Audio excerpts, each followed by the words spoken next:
요한일서 1장 1절부터 10절 말씀입니다. 요한일서 1장 1절부터 10절 말씀 신약성경 388페이지에 있습니다.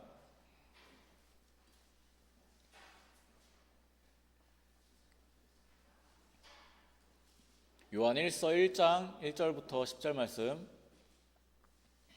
다 찾으신 줄 알고 교독하신 후에 마지막 절 합독하겠습니다. 태초부터 있는 생명의 말씀에 관하여는 우리가 들은 바요 눈으로 본 바요 자세히 보고 우리의 손으로 만진 바라.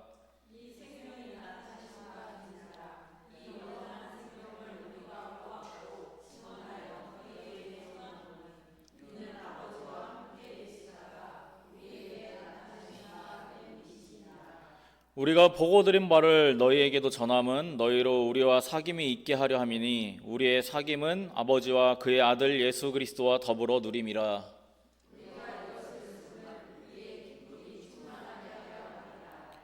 우리가 그에게서 듣고 너희에게 전하는 소식은 이것이니 곧 하나님은 빛이시라 그에게는 어둠이 조금도 없으시다는 것이니라.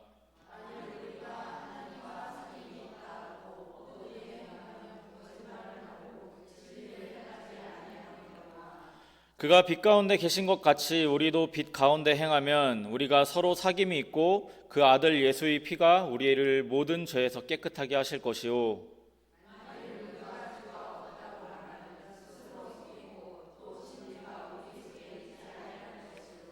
만일 우리가 우리 죄를 자백하면 그는 미쁘시고 의로우사 우리 죄를 사하시며 우리를 모든 불의에서 깨끗하게 하실 것이요. 다 같이요. 만일 우리가 범죄하지 아니하였다 하면 하나님을 거짓말하는 이로 만드는 것이니 또한 그의 말씀이 우리 속에 있지 아니하니라. 아멘. 기도하시겠습니다. 하나님 아버지, 주님, 우리가 말씀을 통하여 우리가 예수님의 그 복음의 의미와 또 우리가 그리스도인으로서의 올바른 믿음 생활이 어떤 것인지를 주님 나누고자 합니다. 주, 우리가 그리스도인으로서 어떠한 삶과 어떠한 모습을 가져야 하는지 말씀을 통하여 나눌 때 주, 우리의 마음을 열어주시고 우리의 귀를 열어주셔서 주님께서 기뻐하시는 귀한 주님의 자녀들 될 수 있도록 주님 우리의 마음, 우리의 믿음 붙들어 주시옵소서. 감사드리며 살아계신 우리 주 예수 그리스도의 이름으로 기도드리옵나이다. 아멘.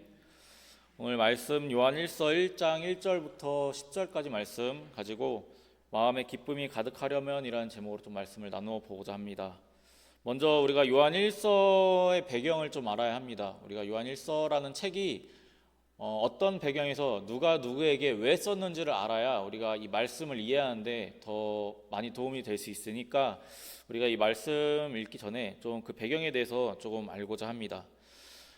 일단 요한일서는 학자들은 기본적으로 이제 사도 요한이 썼다라고, 예수님의 제자이고 또 예수님이 가장 사랑하셨던 제자인 그 사도 요한이 썼다라고 많은 학자들이 입을 모아서 이야기를 하고 있습니다.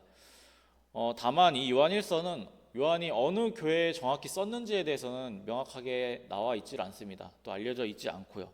하지만 학자들이 이 요한일서의 내용을 토대로 추측하는 것은 이 요한일서의 말씀을 보면 거짓 가르침을 말하는 선생들의 이야기와 또 형제들 간의 갈등, 서로 미워하는 싸움이 있었다라고 이야기를 하면서 너희가 거짓 진리가 아니라 너희 하나님과 그 하나님의 아들이신 그 예수가 진정 구원자이시다라는 것을 너희가 잊지 말아라라고 하면서 이제 말씀을 합니다. 그런 모습을 볼 때 요한일서를 받는 이 교회들은 분명히 이단들과의 싸움이 있었다라는 것을 우리가 예측할 수 있습니다.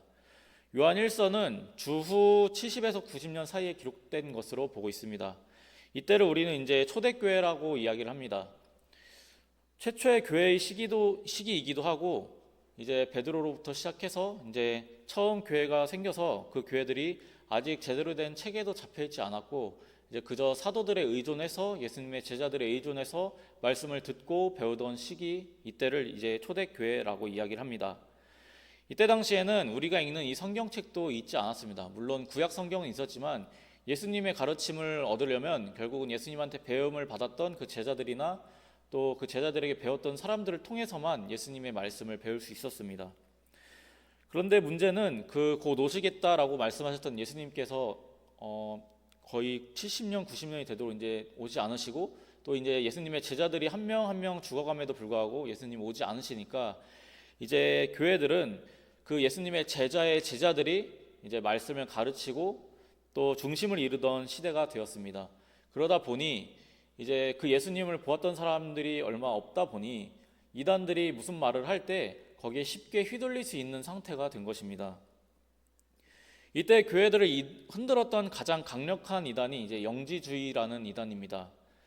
이들은 성도들이 싸우게 만들고 갈라서게 만들고 또 가장 심각한 것은 예수님의 진리로부터 떠나도록 만든 잘못된 이단입니다.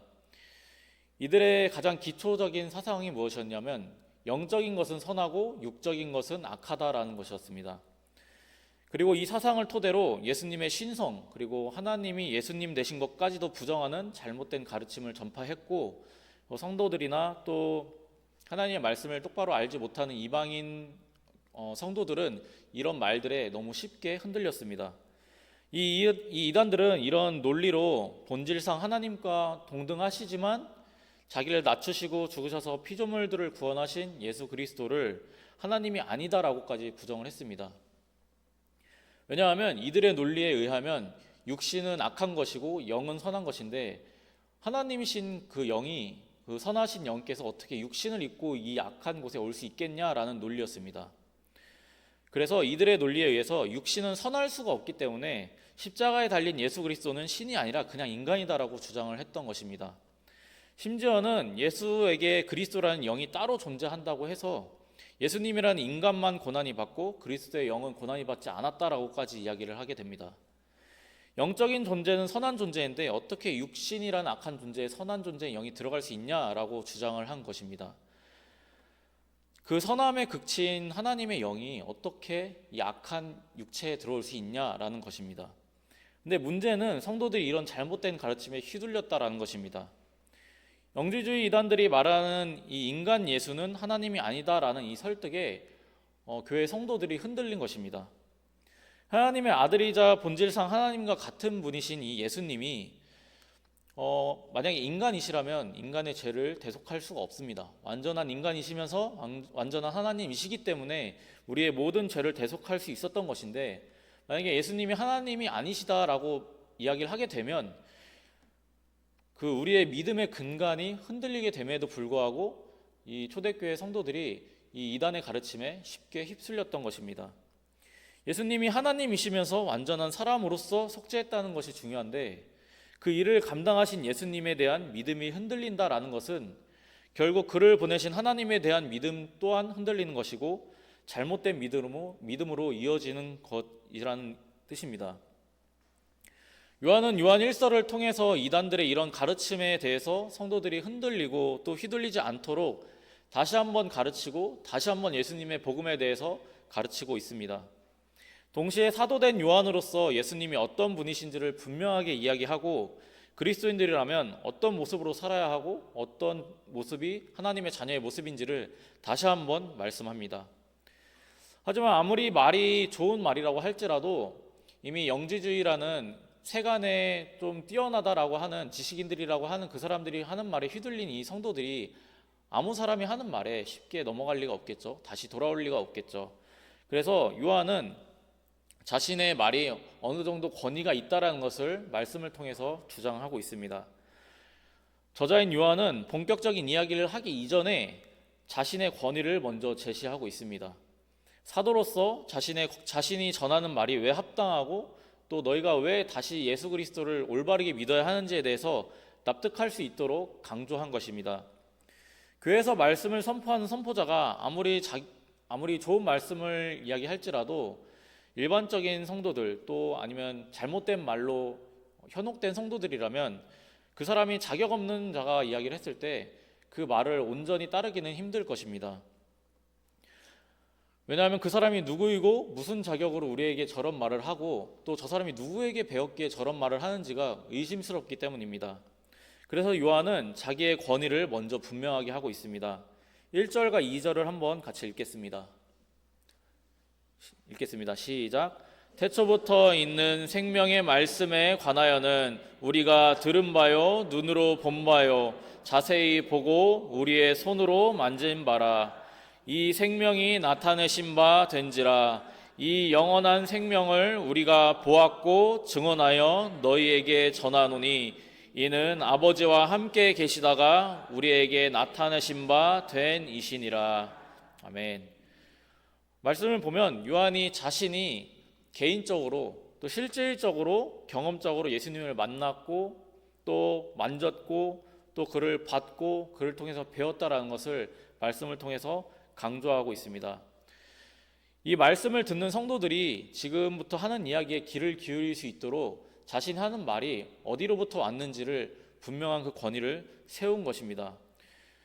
요한이 하나님 예수님께 직접 배웠다라는 것을 알게 되면 아무래도 성도들이 더 그의 말을 진정성 있게 들을 수 있겠죠. 우리가 일반적으로 누군가의 가르침을 받을 때 어떤 선생님이나 교수에게 또 유명한 사람에게 가르침을 받을 때 그 사람이 유명하다 또 어떤 유명한 사람한테 배웠다라고 하면 우리가 똑같은 말이라도 더 진정성 있게 듣게 되지 않습니까? 그래서 요한도 이것처럼 자기의 말에 자기가 전하는 이 예수 그리스도의 복음을 올바르게 받아들일 수 있도록 다시 한번 받아들일 수 있도록 자기의 말씀의 권위를 먼저 세운 것입니다. 교회의 성도들을 흔들던 이단들은 사실 처음에는 분명히 예수님의 복음을 듣고 또 하나님을 믿었던 예수님을 믿었던 성도들이었습니다. 그렇지만 이 사람들은 세상의 지식과 혼합해서 자기들이 더 이해하기 쉽고 또 자기들이 편리한 수단으로 이 예수님을 믿고자 했습니다. 그리고 이것을 다른 사람에게 전파한 것입니다. 그리고 성도들은 이들의 설득력 있고 또 편한 방법들에 취했고 또 이들의 논리적인 말들에 휘둘렸습니다. 교회 성도들은 왜 예수님이 하나님이라는 말에 흔들렸을까요? 이것은 우리가 가장 기본적으로 배운 말이고 또 우리 믿음의 기본 근본입니다. 우리의 뿌리입니다. 근데 이 말씀, 이 예수님이 하나님이시다라는 말씀을 믿지 못한다라는 것은 지금까지 우리가 믿어왔던 모든 것이 의미 없게 되는 것임에도 불구하고 왜 이 성도들은 이런 말들에 휩쓸렸을까요? 이 이단들이 어려운 말을 해서 이들이 휩쓸렸을까요? 어려운 말들 때문에 예수님의 복음이 헷갈리게 돼서 이들이 휩쓸린 것이 아닙니다. 예수님의 복음을 내가 좋은 방법으로, 내가 편한 방법으로, 나에게 익숙한 방법으로 믿고자 했기 때문입니다. 사도 요한을 비롯해서 예수님의 제자들이 복음을 전할 때 가르친 복음이 무엇이었는지를 우리가 좀 한번 생각해 볼 필요가 있습니다. 또 예수님이 직접 가르치셨던 말씀이 무엇인지를 우리가 다시 한번 생각해 볼 필요가 있습니다.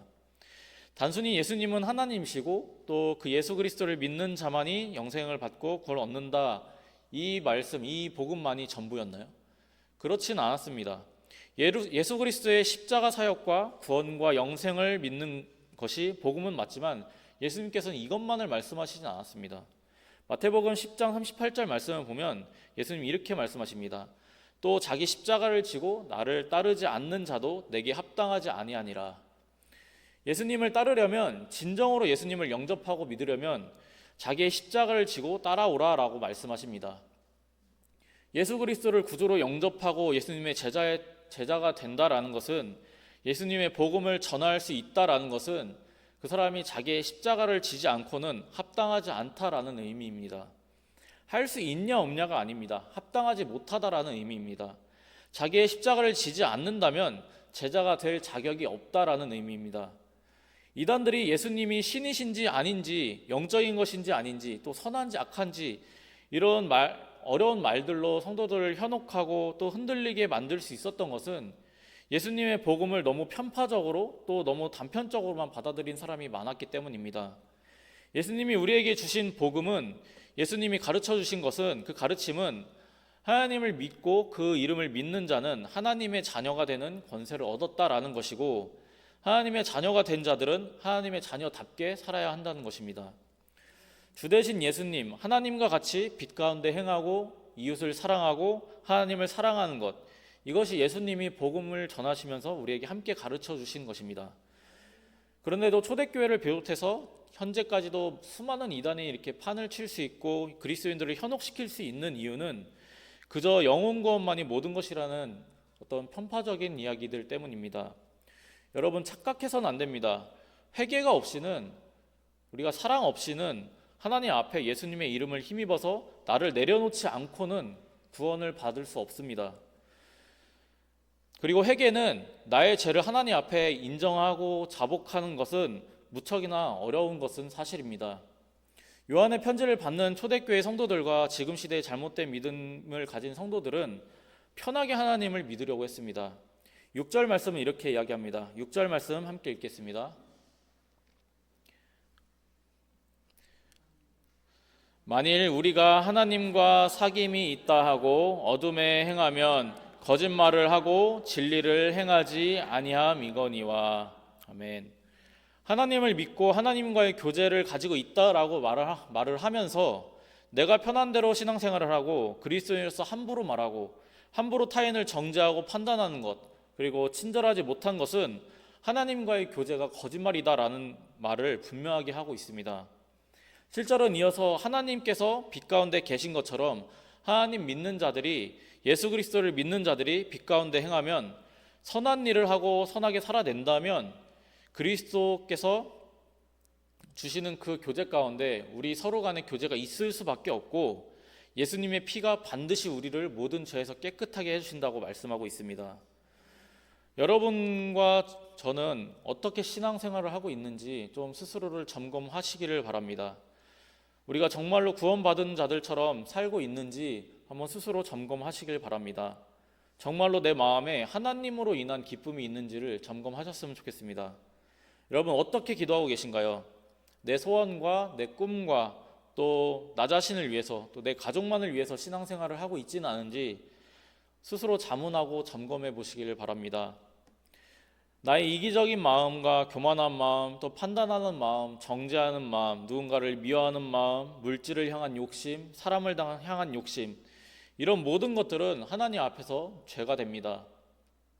우리가 이런 것들을 하나님 앞에서 늘 점검하고 회개해야 합니다.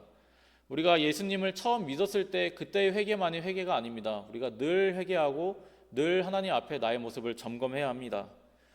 우리가 예수님의 이름을 믿을 때 성령께서 분명히 우리 안에서 우리가 읽은 말씀과 우리가 들은 말씀들을 통해서 내가 무엇을 잘못했는지, 내가 무엇을 회개해야 할지에 대해서 늘 우리 자신을 바라볼 수 있도록 관철해 주십니다. 반드시 나의 죄된 모습과 회개할 모습을 깨닫게 하셔서 우리가 늘 하나님 앞에 똑바로 설 수 있도록 도우십니다. 하지만 우리가 이것들을 인정하지 못하고 나의 잘못들, 나의 죄들을 변명하고 합리화한다면 어떨까요?